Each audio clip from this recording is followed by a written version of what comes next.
Well, this morning we're kicking off a new series. A new series looking at one of the books of the Old Testament. Now, I don't know about you, but for many years, I just got to be really honest with you, I didn't like the Old Testament. You know, I really struggled with it. I grew up in the church, I grew up a follower of Jesus, but I really struggled with the Old Testament.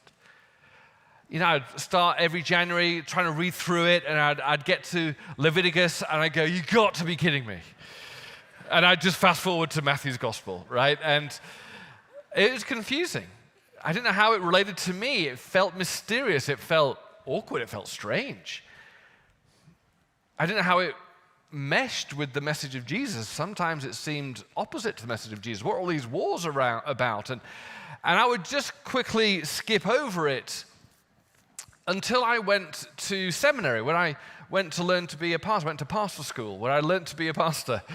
I did actually go. You're looking at me, really? You went? And I did actually go. And it was there with one of my Old Testament lecturers that he brought me into the beauty of the Old Testament. He brought me into the significance of it, the amazement of it, this wonderfully crafted, inspired library of 39 different books, all cohesively working together to weave this story of God and the world and leading and pointing to Jesus. It was why I've never seen this before. I'd always been misreading it, I'd always been confused by it, I'd always been bemused what was going on. And it was in that moment I fell in love with the Old Testament. And my heart is that for you as well. I think there's a crisis right now around the Old Testament, and I had tough questions about it, and I'm a man of science, and I had tough intellectual questions about the Old Testament. But what I found was something beautiful. And in fact, of course, I'm not surprised, because ultimately, this is the Bible of Jesus. And Jesus loved the Old Testament. He quoted it. He probably had memorized the whole thing as a rabbi in the first century. And I don't know, but most of his teaching is referring back to something in the Old Testament. He was in love with it, and I want us to go on a journey together. So what does it look like for us to fall in love with the Old Testament? To have the lens corrected of how we read it and how we see God weaving his redemptive story through it. And I realized at kind of pastoral school that the Old and New Testament really work together, and one without the other is incomplete. We could see how the Old Testament points towards Jesus, that it's one unified story with these wonderful themes of redemption and grace and sin and who God is. And they're all woven together, these 39 different books with way over 40 different authors, but telling this wonderful united story that points towards Jesus. And if you don't know the Old Testament, you're in the New Testament going, I don't know what all these references are about, because they're referring back to the Old Testament. There's one unified story pointing to Jesus. And so it's kind of like a movie where you're late for the movie, but maybe like your family isn't, and they go in, and that's my story of my life. I'm kind of catching up with my family, and they're in and watching the movie. And sometimes we read the Bible like we arrive halfway through the story, and we think that's okay. But of course, if you arrive halfway through a movie, basically I'm sitting next to my wife, annoying her, going, hey, who's that? What's going on? Is that person like the villain? And it's like, just arrive on time next time, right?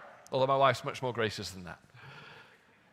But we can read the Old Testament, we can read the New Testament like that. We can feel we don't need it, and yet so much of the New Testament makes sense when we understand, this is the culmination of a beautiful story culminating in Jesus.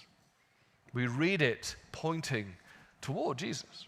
But of course, we not only read it one way toward Jesus, but we read it backwards from Jesus.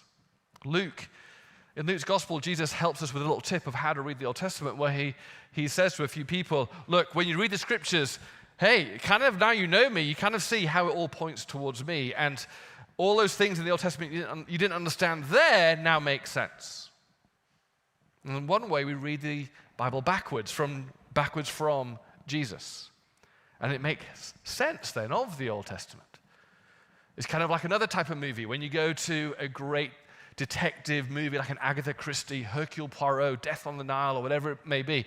And this story's going on, and at the very end, you see this great detective kind of reveal who the murderer is.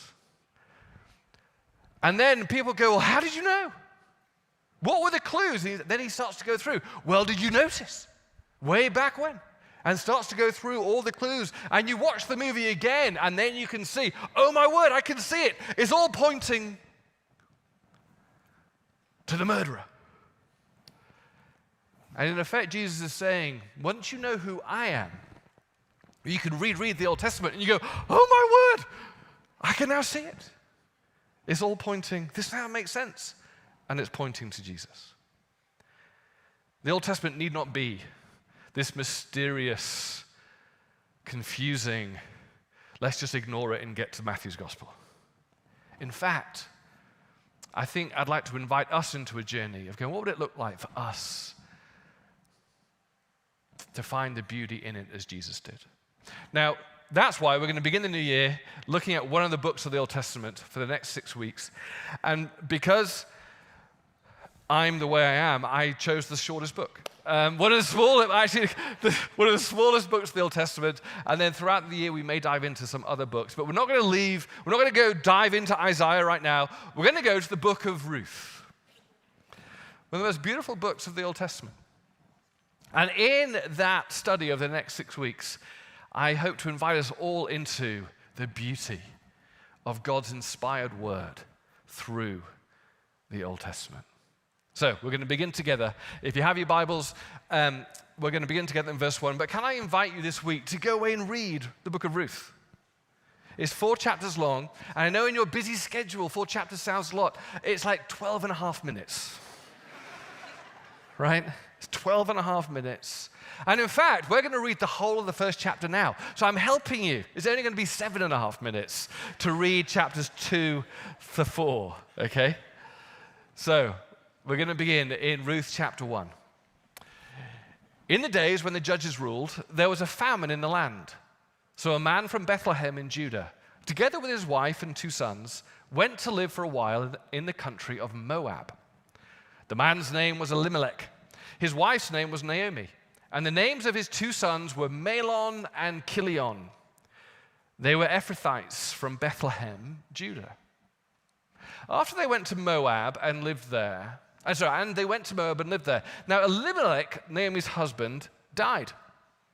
And she was left with her 2 sons. They married Moabite women, one named Orpah and the other Ruth.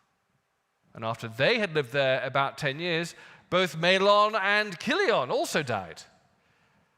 And Naomi was left without her 2 sons and her husband.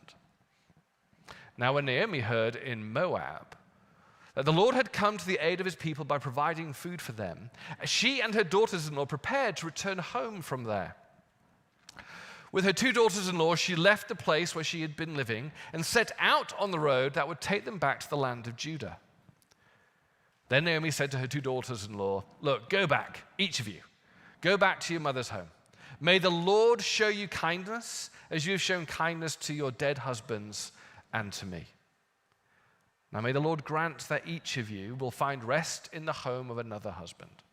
Then she kissed them goodbye, and they wept aloud and said to her, we'll go back with you to your people. But Naomi said, look, return home, my daughters. Why would you come with me? Am I going to have any more sons who could become your husbands? Return home, my daughters. I am too old to have another husband. And even if I thought there was still hope for me, even if I had a husband tonight and then gave birth to sons, would you wait until they grew up? Would you remain unmarried for them? No, my daughters. It's more bitter for me than for you, because the Lord's hand has turned against me. At this they wept aloud. And then Orpah kissed her mother-in-law goodbye. But Ruth clung to her. "Look," said Naomi, "your sister-in-law is going back to her people and her gods. Go back with her." But Ruth replied, "Don't urge me to leave you or to turn back from you. Where you go, I will go. And where you stay, I will stay. Your people will be my people, and your God, my God. Where you die, I will die, and there I will be buried. May the Lord deal with me, be it ever so severely, if even death separates you and me." When Naomi realized that Ruth was rather determined to go with her, she stopped urging her. So the two women went on until they came to Bethlehem. When they arrived in Bethlehem, the whole town was stirred because of them. And the women exclaimed, "Can this be Naomi?" "Don't call me Naomi," she told them. "Call me Mara," which actually means bitter, "because the Almighty has made my life very bitter. I went away full, but the Lord has brought me back empty. Why call me Naomi? Because the Lord has afflicted me. The Almighty has brought misfortune upon me." So Naomi returned from Moab, accompanied by Ruth the Moabite, her daughter-in-law, arriving in Bethlehem as the barley harvest was beginning. I love it so much. This is going to be awesome. Not this sermon. I'm just saying Ruth is going to be awesome.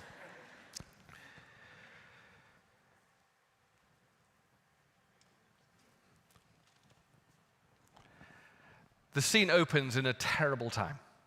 It's a terrible time for Israel. Two things straight away in the opening sentence of this beautifully composed short book tell the reader straight away, this is a terrible time. It says straight away that this is a time when the judges ruled and there was famine. When the judges ruled was a season in the history of Israel when there was no king, but there was a series of other judges who stepped in the absence of a king to rule. And the story of that is the book of Judges. And if you know the book of Judges, you know it's chaos. The nation of Israel is distraught. They're in rebellion.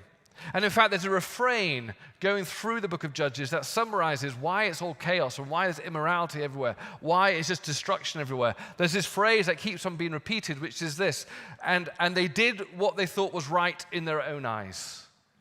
Everyone's just doing their own thing, trying to survive in their own understanding.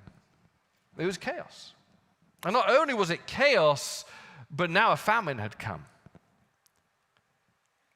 That Elimelech was thinking, how on earth am I going to feed my family? How on earth, what do I do with this situation? I've got 2 sons, I've got this wife Naomi, what do I do? Our country's in a mess, and now we're in utter famine. Where is God in the midst of this? And this is ultimately what the book of Ruth is all about. This is why the book of Ruth was written for this audience at this time, to show us how in the ordinary, challenging, mundane disappointments and struggles of life, how on earth God is weaving his story through all of it.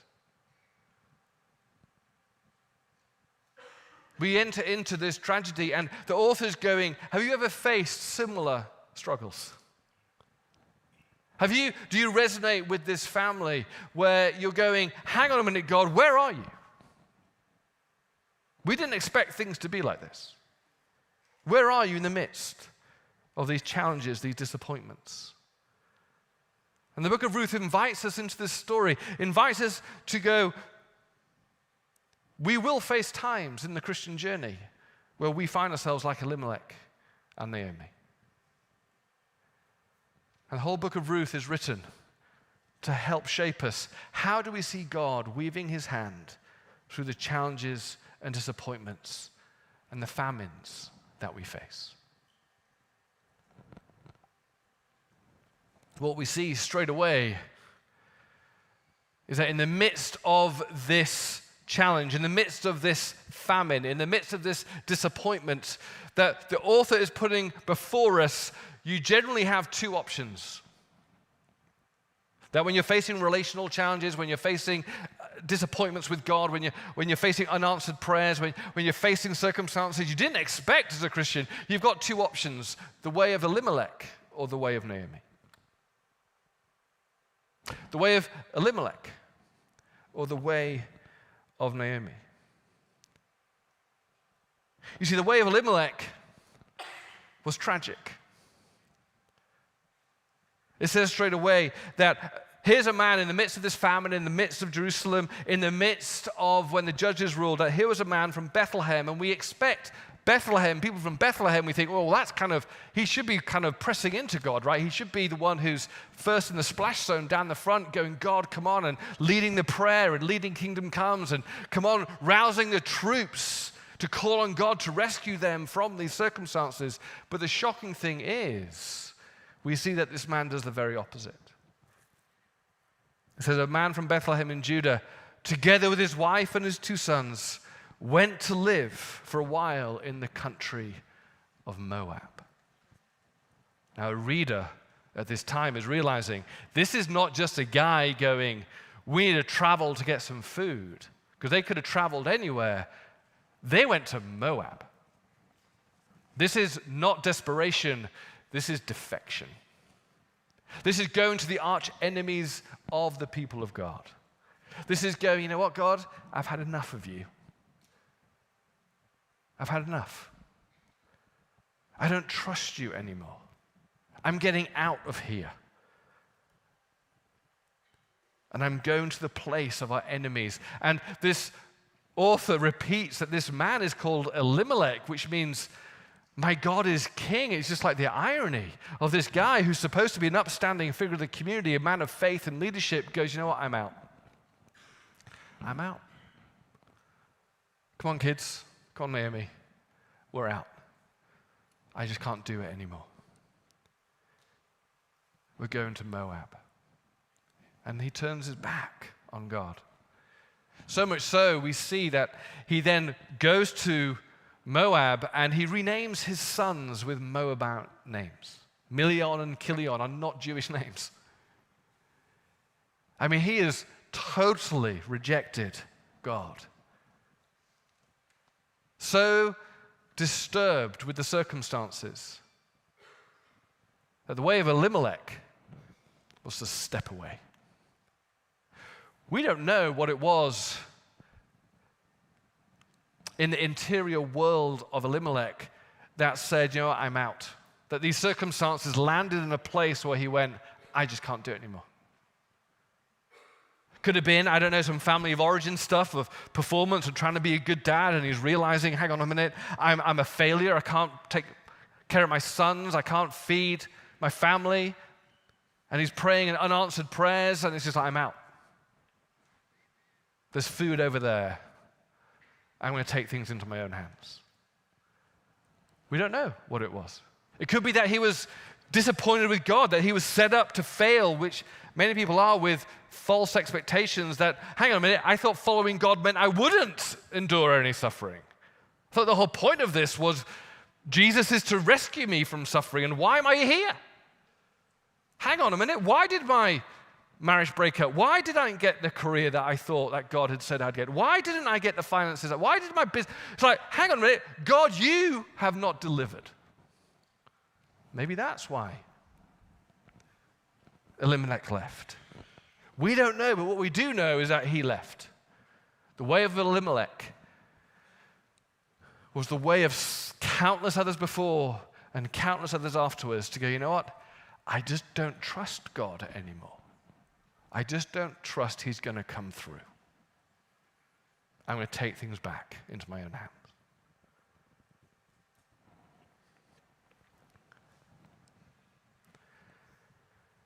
I know what he's like. I don't know about you, but I've been there. I remember growing up in the church, and I had such a phenomenal experience of Jesus through my teenage years. It was almost like having a front row seat to God pouring out his presence. I remember being in church and seeing just amazing, miraculous things happen.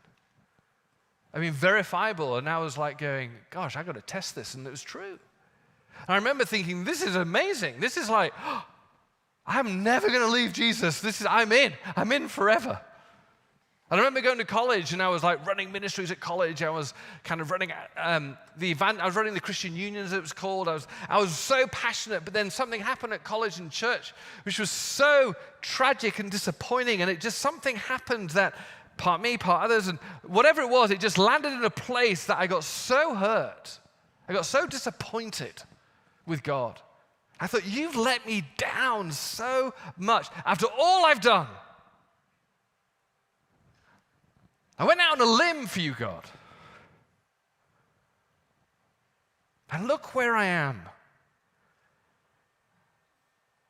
And I went the way of Elimelech. I stepped away. And I stepped away and I went to London and started my career.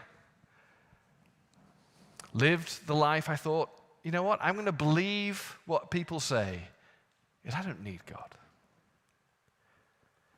And in fact, he let me down. Can't stand the church. Bunch of hypocrites. Can't stand pastors. So controlling, insecure people who can't do anything else with their lives.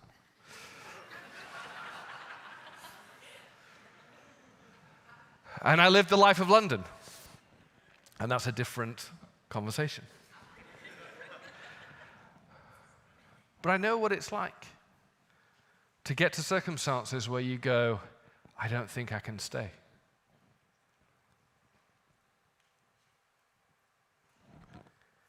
But of course, what happened to me is exactly what happened to Elimelech. We think the answer is, you know what? I don't trust you. You're not coming through. I actually think this is a better way. And Elimelech goes, come on, kids, we're off. There's food over there. We won't be hungry. Forget this. We're turning our back on this. I'm going to give you new names, and let's go. We're out. And they are feasting. And they're not hungry anymore physically, but slowly death creeps into their lives. And what we see with Adam and Eve in that great story of rebellion in the early seasons of humanity is played out through the rest of humanity with people like Elimelech and people like me. That short-term, temporary relief, this is going to be better for me. I'm going to take things into my own hands. This feels so much better. It's that temporary relief soon turns to a slow diminishing and a slow dying. I mean, Elimelech actually died, and his two sons. The very opposite of what he was most afraid of. When I was in London, I didn't physically die, as you can tell. But I did wake up after a couple of years and go, I'm less of a person without God. I'm diminishing in my soul without him. And I could tell that though I wasn't physically dead, I was slowly dying on the inside. It's that truth all the way. That the way of Elimelech may look good in the short term, but it catches up to you eventually, and it leads to death.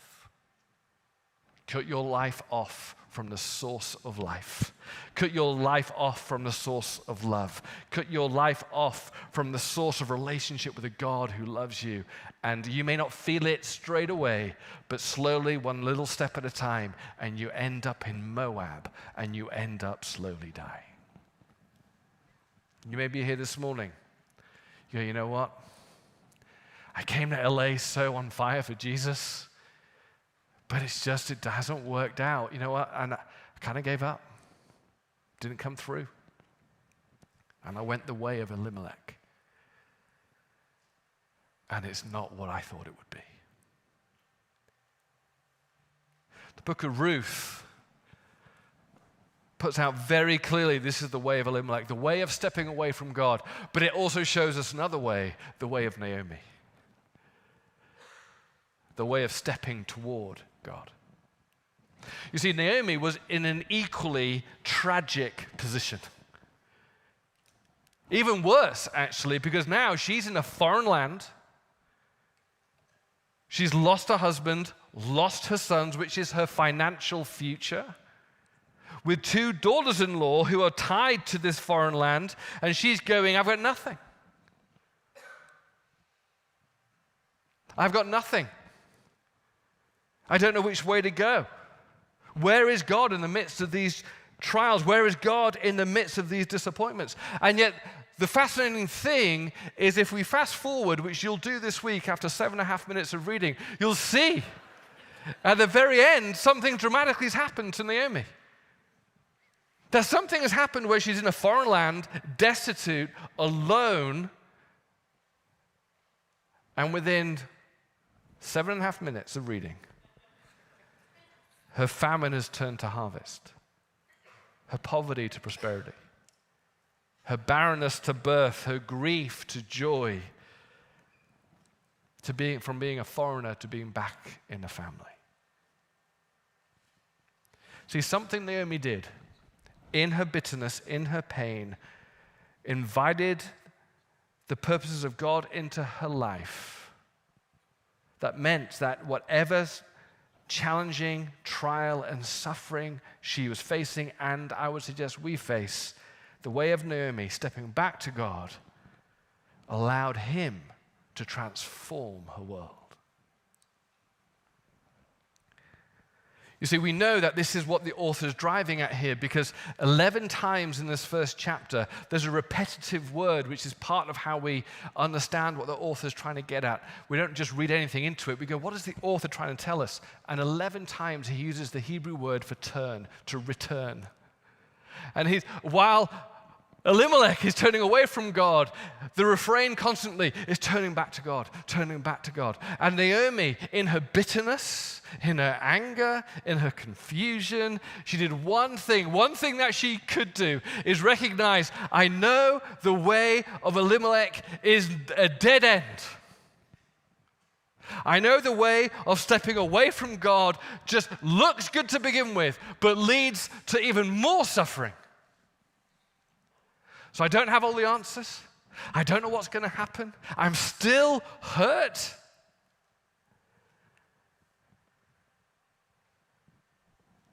But I'm going to take a step back to God. I'm going to take a step back and see what happens. The way of Elimelech, turning away in suffering, in disappointment, and the way of Naomi going, I'm still disappointed. I still don't get it, but I know that way will make it worse. So I'm going to sum up all the only courage I have, and I'm going to go back.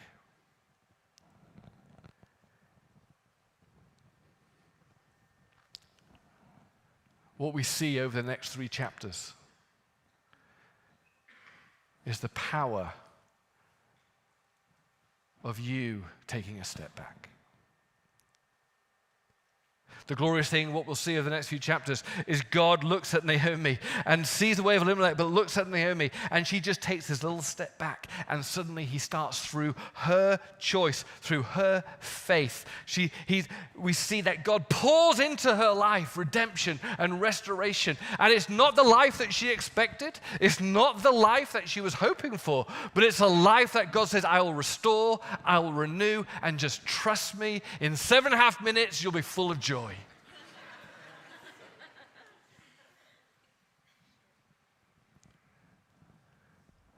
She turned to God, and he met her in that little turn. I love the fact that Naomi turned, and she turned to God in such a way that it was pretty ugly, I've got to be honest. It wasn't one of those triumphant turns to God. You know, I get so annoyed sometimes when I read the New Testament. I get so annoyed, I've got to be really honest. I look at, say, the Apostle Paul, and I go, dude, I just don't connect with you because here you are in the challenges of life, and you're going, all things work together for the good. I go, oh, shut up, Paul. And he's in prison, and he's like, I'm being tortured, I'm being like, crucified in prison. This is awful. And he's going, but we were singing hymns to God. I go, shut up. Do you know what I mean? He's like, he's missed expectations and he's having a tough time. And Paul just writes, but I know, I've learned to be content in every situation. I go, oh, you're so annoying. I just don't connect. And I think that's why the full script, he's right, of course. It's me, not him. But what I love about the Old Testament is sometimes I don't feel like Paul. I feel like Naomi. Again, I'm stepping back to God, but I really don't like him right now. I'm really angry. I'm not coming back with those cheesy, God is good all the time, and all the time God is good. I'm actually coming back really angry. So much so, you know what? I'm changing my name to Bitter.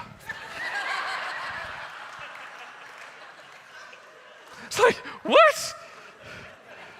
She comes back, her name meant pleasant, and then she comes back and her friends say, Naomi? She goes, nope, Bitter.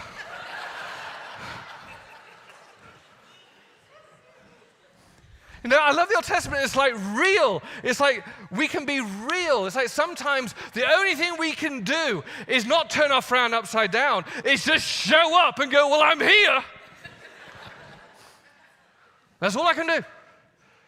Because the only thing I know is the way of Elimelech leads to death. I don't know about this way, but I'm not going that way. So my heart's not right yet, but I put one foot in front of the other, and I'm showing up. I'm here. I've been like that. After a couple of years of roaming the streets of London, doing London stuff, I remember I hated church. I hated pastors. And I remember I'm never going to church again. But I knew this was not going well. I was diminishing on the inside. I had all the trappings of the money, the career, but I was diminishing, and I knew, and I was angry. I knew that it was because I was disconnected from God. And I was angry. But I had a friend called Wes who said, come to church with me. No.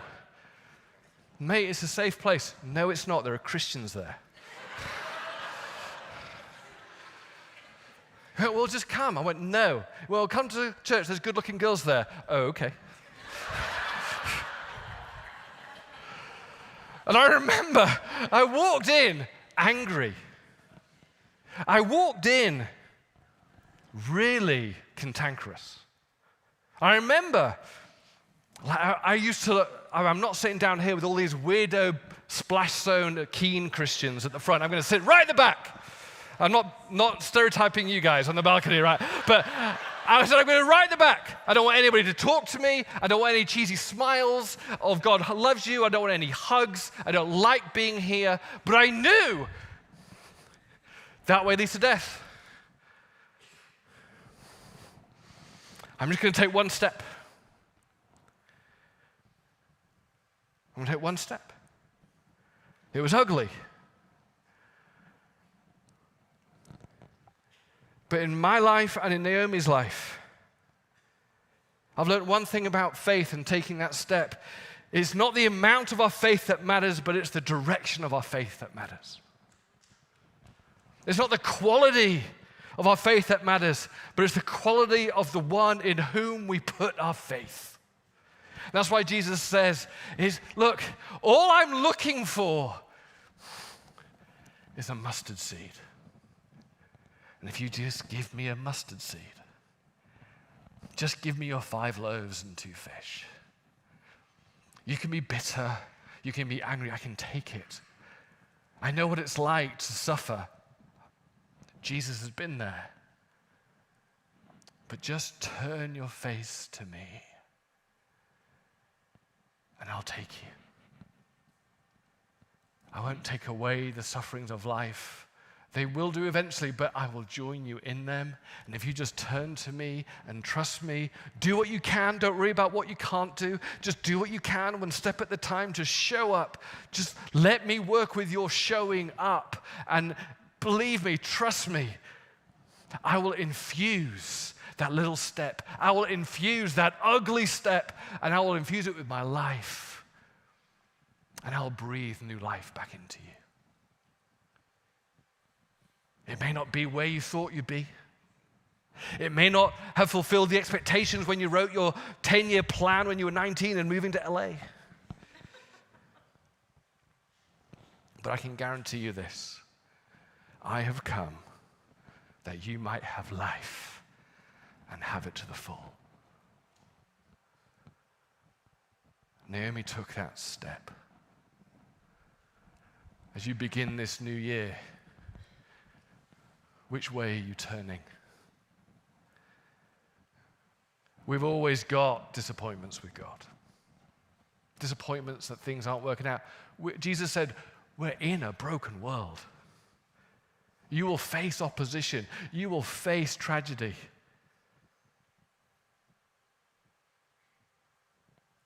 But are you going to turn away? Or in your frustration, in your confusion, in your hurt, are you going to choose the way of Naomi and give me an opportunity to come in and be your redeemer? To bring my life of restoration, to bring hope. You see, God doesn't barge his way into your life, but all he will do is wait for a little crack to burst in.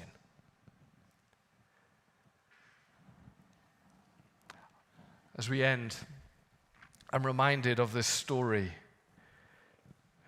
of how God's strength and power in our lives and how his goodness and how his mercy comes into our lives through our little efforts to turn to him.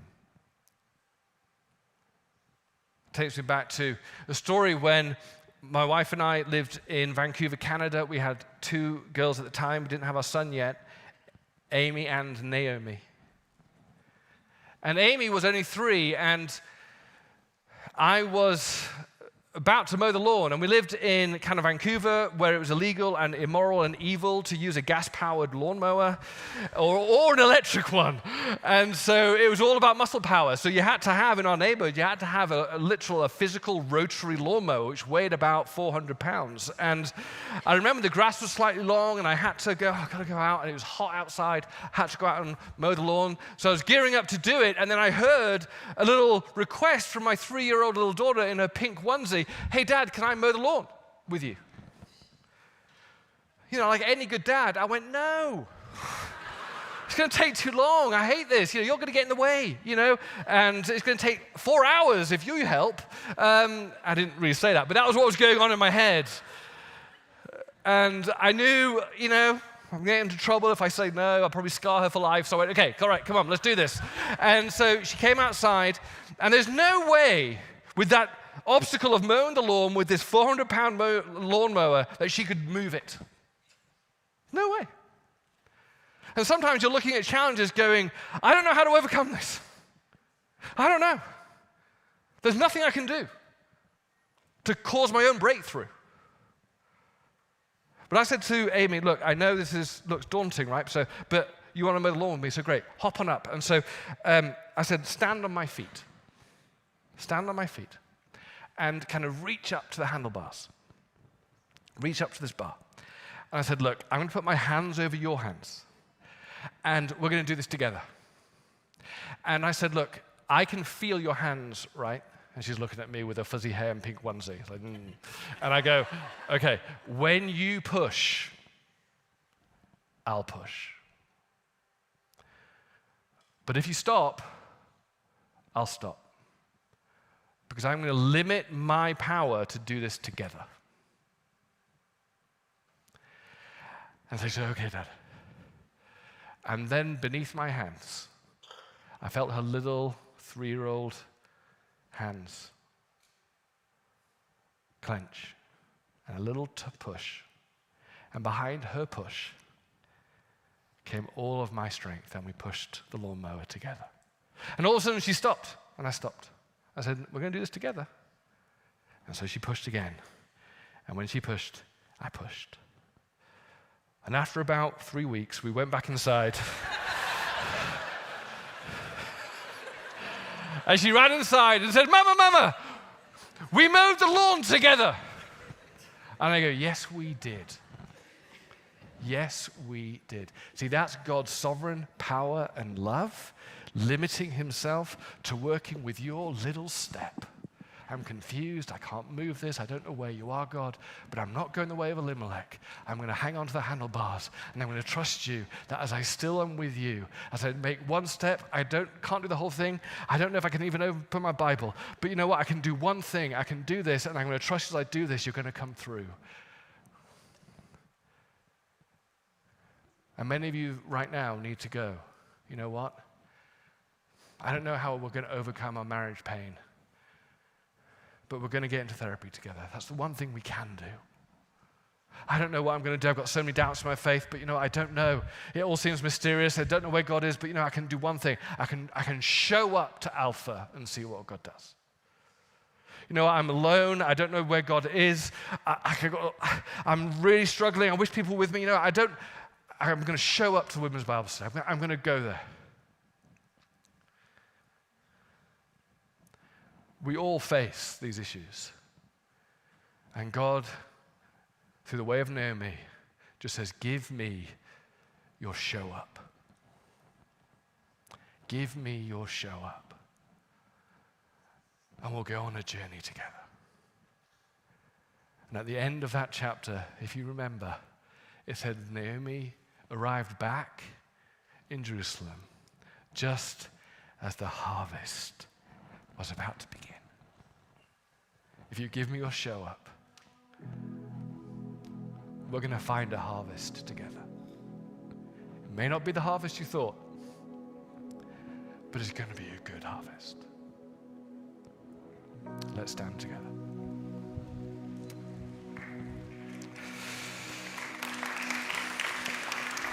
I'd love you to close your eyes.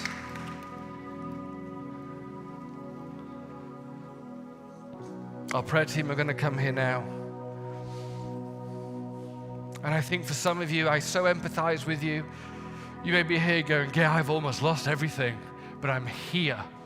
And I want to say, well done. Well done. Keep showing up. Keep showing up. And this year, Lord, this year, as we begin this year together, we say we're going to show up. We're going to turn our face to you. We know the death of the way of Elimelech. And though I don't know what you're going to do and how you're going to help me through this, I turn to you. I turn to you. And so as we worship now, let this worship be your turning to him. We have our prayer team down here. Come for prayer. Come and declare, I want someone to stand with me, that I'm, Ruth, be my Ruth. Stand with me because I'm turning to God. It's hard. I'm confused, but I refuse to go the way of Elimelech. I'm turning to God. Let's worship together.